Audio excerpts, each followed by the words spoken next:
Evangelho de Lucas, capítulo 14, quem encontrou, diga amém. Agora procure aí o verso 25. Eu quero ler com você a partir do verso 25 do capítulo 14 de Lucas, que diz assim: Grandes multidões o acompanhavam, e ele, voltando-se, lhes disse: Se alguém vem a mim e não aborrece a seu pai e mãe e mulher e filhos, e irmãos, e irmãs, e ainda a sua própria vida, não pode ser meu discípulo. E qualquer que não tomar a sua cruz e vier após mim, não pode ser meu discípulo. Pois qual de vós, pretendendo construir uma torre, não se assenta primeiro para calcular a despesa e verificar se tem os meios para concluir, para não suceder que, tendo lançado os alicerces e não a podendo acabar, todos os que a virem zombem dele, dizendo: Este homem começou a construir e não pôde acabar. Ou qual é o rei que, indo para combater outro rei, não se assenta primeiro para calcular-se com 10.000 homens poderá enfrentar o que vem contra ele com 20.000? Caso contrário, estando o outro ainda longe, envia-lhe uma embaixada pedindo condições de paz. Assim, pois, todo aquele que dentre vós não renuncia a tudo quanto tem, não pode ser meu discípulo. Somente até aqui. Queridos, não é novidade para nenhum de nós que, para realizar um projeto, o ideal é que haja planejamento, e um bom planejamento. Amém? Ninguém alcança bem um objetivo se não programar antes. Não é verdade? Se não projetar, se não planejar de forma antecipada, se não definir o objetivo, o alvo, o propósito que deseja alcançar.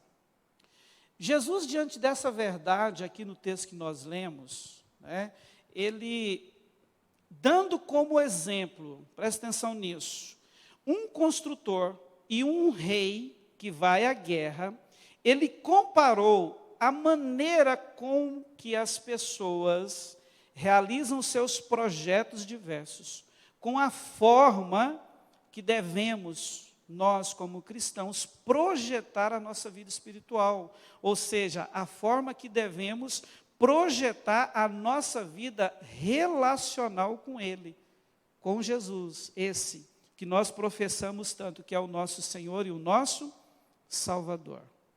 E diante disso, dessas colocações de Jesus, o que nós podemos aprender nesse texto com ele, com essa mensagem?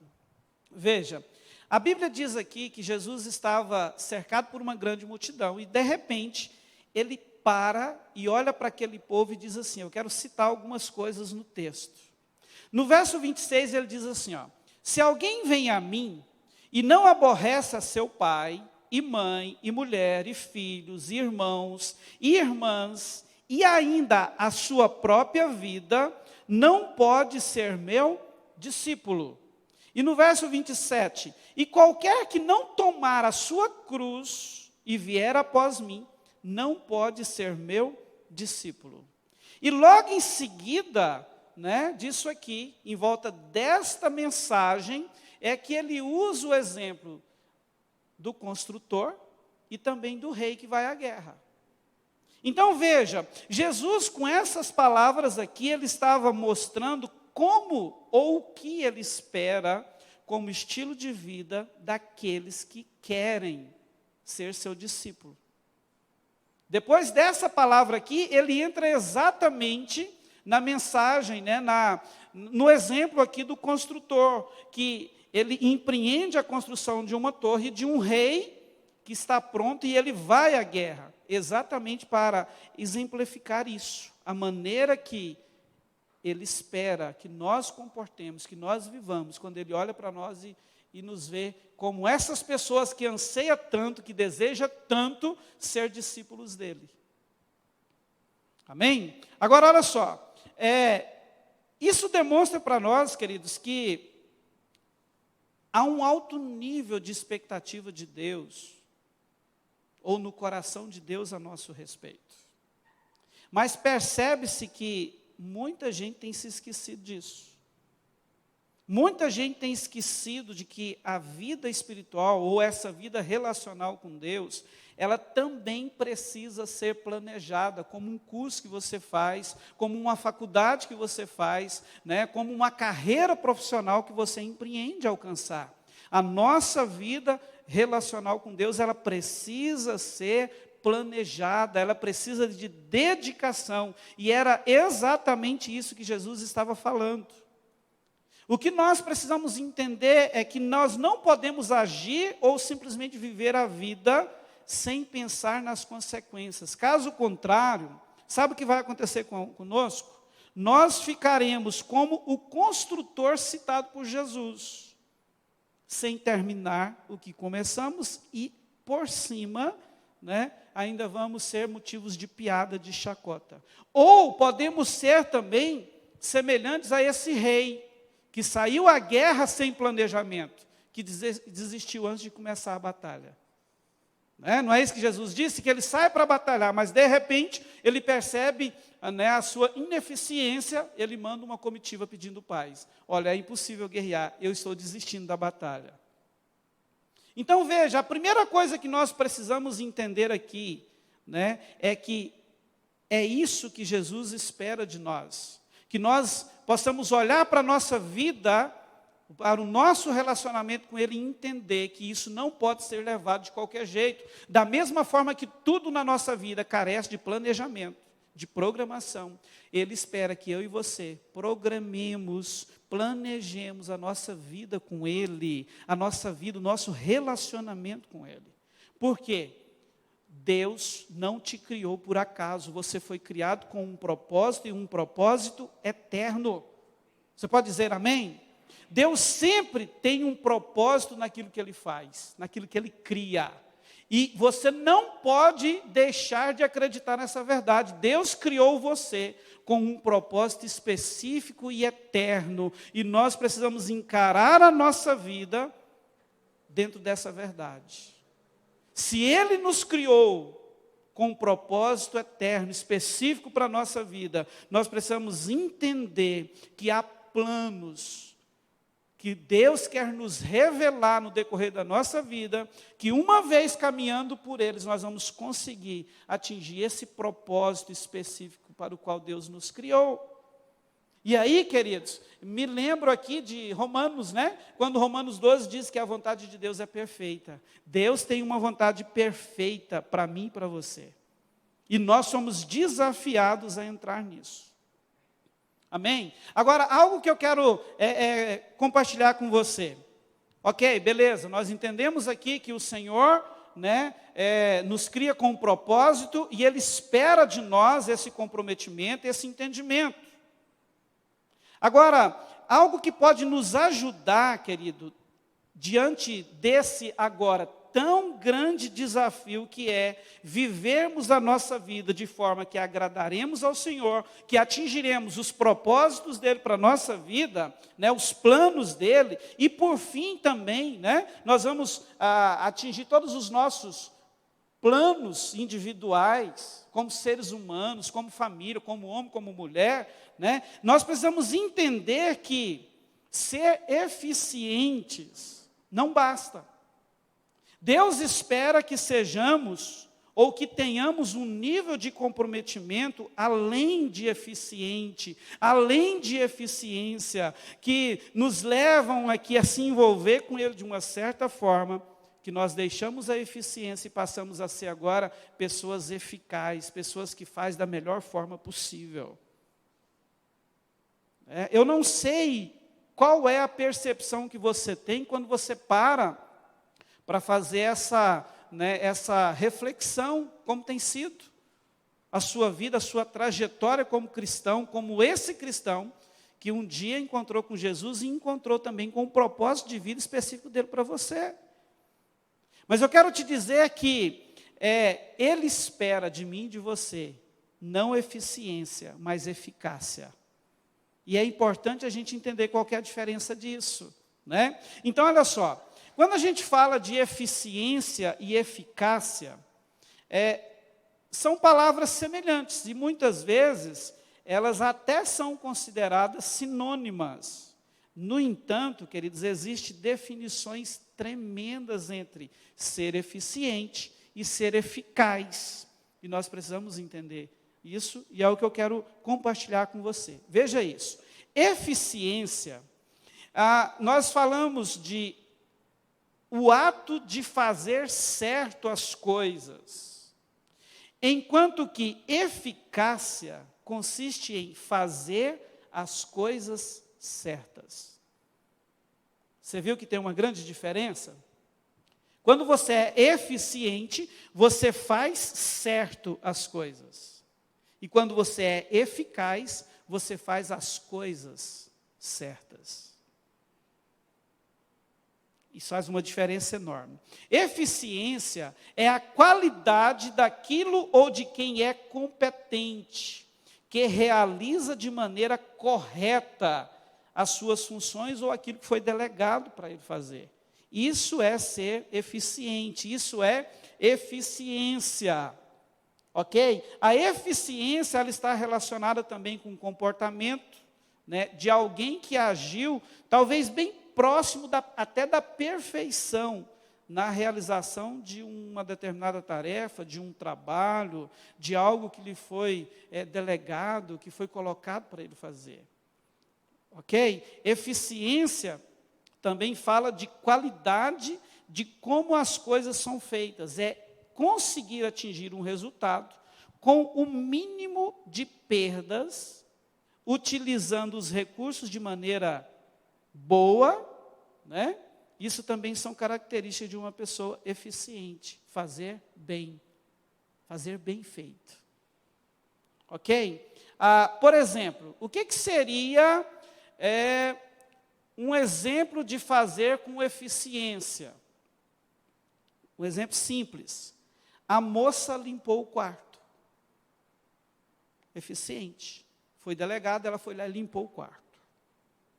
Ok? Bacana isso, né? Quando uma mãe ou pede uma filha, uau, limpou e limpou bem o quarto. Satisfaz? Sim. Né? É algo que gera satisfação geral. Né? Agora veja, para que um indivíduo haja com eficiência, ele também precisa de outras qualidades, né, que são essenciais. Por exemplo, ele precisa, de certa forma, ser comprometido, de ser organizado, né? Esse comprometido fala de compromisso mesmo com a coisa. Ele precisa de concentração, precisa de pontualidade, precisa de respeito e até de um certo toque de criatividade. Porque senão nós não vamos conseguir ser eficientes. Ok? Então, queridos, isso é ser eficiente. Ok? Isso é ter eficiência. Agora veja, eficácia, né, que fala de ser eficaz. Isso fala de um adjetivo, né, que qualifica algo ou alguém como capaz, produtivo, seguro em desempenhar uma função, né, uma tarefa que lhe foi delegada, que lhe foi concedida a fazer. Uma pessoa eficaz, olha só, é aquela que age com eficácia em suas ações, ou seja, cumpre todas as metas e objetivos planejados com qualidade e alto êxito. Eficácia são os resultados que as coisas que foram feitas trazem. Olha a diferença. As coisas são feitas para um propósito maior e melhor quando são feitas com eficácia. É uma medida mais assertiva, né? É um padrão mais alto que é colocado para o alcance daquele resultado que tanto se espera. Isso é eficácia. Agora, olha o exemplo. a moça limpou o quarto e, no final, jogou bom ar no ambiente. Muda ou não muda? Entende? Quando nós agimos, né, como um simples eficiente, a gente só limpa o quarto. Agora, quando nós entramos nessa dimensão de eficaz, além de limpar, a gente faz além, a gente vai além. Né? Queridos, e sabe o que eu tenho entendido? Que muitas vezes nós temos levado a nossa vida cristã bem distante daquilo que o Senhor espera de nós. Muito longe daquilo que Ele espera de nós. Eu não sei se você concorda e pensa como eu, mas quando o Senhor fala que aqueles que querem ser seus discípulos, né, eles precisam aborrecer papai, mamãe, mulher, filhos, irmãos, irmãs, e ainda a sua própria vida. Eu não sei se você vai concordar comigo, mas eu entendo que isso aqui, né, é algo que ele está dizendo assim, olha, eu e as minhas causas, elas precisam vir antes na sua vida do que todos eles, até antes de você. E você há de concordar comigo que para que isso se torne realidade, eu e você não vamos conseguir se nós formos apenas eficientes. Nós vamos precisar de uma pitada boa de eficácia aqui, para a gente entrar nesse nível de envolvimento, de comprometimento que Jesus espera de todos aqueles que querem ser seus discípulos. Então, queridos, olha só, quando a gente continua, né, olhando no Evangelho, a gente encontra com as expressões mais fortes ainda. Olha o que Jesus diz em Mateus 5:48. Jesus diz assim, portanto, sede vós perfeitos, como perfeito é o vosso Pai Celeste. Uau! Quando nós lemos isso, talvez, e é mais do que normal, né? Talvez seja a primeira coisa que a gente pensa, isso é uma utopia sem fim. Que conversa é essa? Jesus está me desafiando, dizendo que eu tenho que ser perfeito, igual a Deus. Não é um nível altíssimo esse? Mas é a verdade. Foi isso que Jesus disse. Mas a verdade também é que nenhum de nós conseguiremos ser perfeito como o Pai Celeste. Também não é verdade? Mas foi exatamente isso que Jesus quis dizer. Portanto, sede vós perfeitos, como perfeito é o vosso Pai Celeste. Quando Jesus, queridos, libera essa palavra, o que nós precisamos entender é que o padrão aqui, né, dessa perfeição que ele diz que nós temos que buscar, não é inerrância. Não é que você não vai falhar. Porque ele entende que nós vamos falhar. Né? Nós somos humanos e ainda temos, por mais que já fomos regenerados, nós ainda temos que lutar contra uma natureza caída nos imposta pelo pecado, isso é fato. O que Jesus quer nos dizer aqui? Busque o caminho da excelência. Vocês precisam ter isso como uma meta de vida, ser excelentes, ser eficazes, é esse o padrão. É isso que eu espero de vocês. É isso que o meu Pai espera. Mas no decorrer do tempo, você percebe que a gente entra naquela de olhar para a nossa vida cristã, o nosso relacionamento, a nossa vida de intimidade, de comunhão com Deus, e parece que a gente não dá muita ênfase para isso. A gente se desgasta muito, gasta muita energia, se esforça muito, se empenha demais em todas as outras áreas da vida, mas parece que essa, né, a tendência é que a gente sempre deixe em segundo, terceiro, quarto, quinto plano, sendo que o que Deus espera é que ele seja colocado em primeiro lugar. Você lembra de algum versículo quando a gente fala isso? Mateus 6:33. Quando você lê aquele texto, você vai ver Nos versículos anteriores, Jesus estava citando tudo o que envolve a sua vida. Tudo. Tudo o que envolve a nossa vida aqui na terra, Jesus fala nos versículos anteriores. E quando chega no verso 33 do capítulo 6 de Mateus, ele diz assim: mas buscai em primeiro lugar o seu reino e a sua justiça, e todas estas coisas vos serão acrescentadas. Você viu que é a mesma palavra? É a mesma coisa. Por que que Jesus bate tanto nessa tecla? Porque Ele não quer que eu e você nos encontremos um dia à semelhança desse construtor da torre, ou desse rei. Alguém que serve de piada, ou alguém que se sente e é visto como derrotado, como é o caso desse rei. Nós tivemos, queridos, eu tive uma experiência na minha adolescência, na cidade onde eu morava, e enquanto eu estava meditando nesse texto, nessa palavra, eu lembrei disso. Existia um comerciante, inclusive eles ainda existem lá, se eu não estou enganado, até hoje, e pense, eu estou falando de algo que eu já observava há mais de 30 anos atrás. Um dono de supermercado da cidade. Eles começaram a fazer uma mega construção. Eles tinham um supermercado, compraram os lotes do lado, lote de esquina, e começaram uma mega construção. E nunca conseguiram acabar. Fizeram os alicerces, levantaram as paredes. E para não se tornar local de morador de rua ou de invasores, eles tiveram que colocar madeirites nas janelas, nas portas. E se eu não me engano, isso está lá até hoje. Então, quando a gente lembra de um projeto desse, o que vem? Não planejou, fracassou, começou e não deu conta. Nossa, que tristeza, que triste, que ruim. Jogou dinheiro fora, desperdiçou tempo. Não é isso que a gente pensa? Agora imagina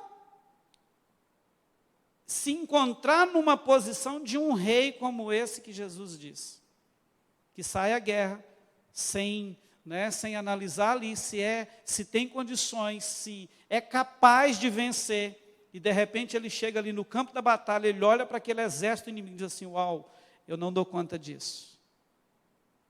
E manda uma comitiva pedindo arrego, como diz o goiano, para o seu inimigo: olha, bandeirinha branca, estou me entregando porque eu não tenho a mínima condição de vencer.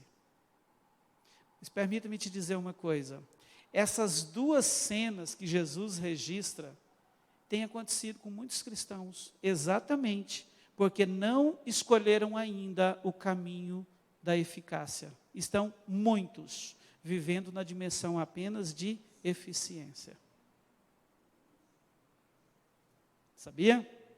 Tem muita gente vivendo assim, sendo eficientes, faz o dever de casa certinho, bonitinho, mas não estão sendo eficazes, não entenderam ainda o nível de comprometimento, o nível de envolvimento, de doação que o Senhor espera como filhos, como discípulos, como pessoas que realmente crê e deseja viver o melhor de Deus.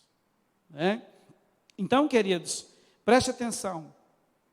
Quando nós olhamos para a nossa vida cristã, para o nosso ministério, para a nossa família, para a minha vida, para a sua vida como marido, como esposa, como filho, como filha, como discípulo, qual é a percepção que temos? Nós estamos sendo eficazes? Ou, uma triste conclusão, nós estamos sendo apenas eficientes? Eu queria, desafiar você a começar a pensar nisso, Se você analisar os seus últimos ciclos aí, talvez os últimos meses, esse ano, e chegar à conclusão que, nossa, eu estou apenas sendo eficiente, o Senhor espera eficácia de sua parte de agora em diante. Tem que ser hoje, agora. Entenda, a palavra de Jesus é: quem não se enquadrar nesse nível, nesse padrão, qual é o checkmate dele aqui? Não pode ser meu discípulo. Simples, direto ao ponto. Né? Quem não enquadrar nisso aqui não pode ser meu discípulo. Agora, o bom é que Ele sempre nos dá a oportunidade de dar um 180 na nossa vida. Qual é a sua condição hoje? De eficiente ou de eficaz? Você está apenas fazendo as coisas ou fazendo as coisas certas?